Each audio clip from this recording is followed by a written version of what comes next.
মরা মা বাবাকে গালি দেয় না, দেয় না? হ্যাঁ, চলেন আমি দেখায় দিব।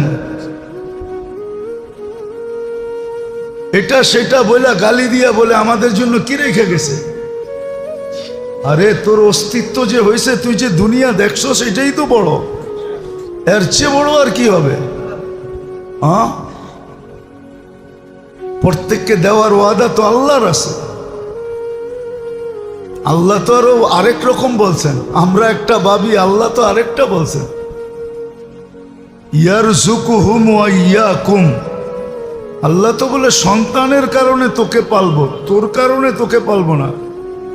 আমাদের কারণে আমাদেরকে পালেন না, সন্তানের কারণে আমাদেরকে পালেন। কোরআন তো এটা বলে।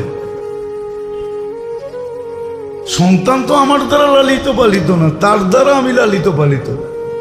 যেমন আমাদের ধনীরা মনে করে আমরা না থাকলে গরিব চড্ডি বড্ডি গোল, ঠিক না?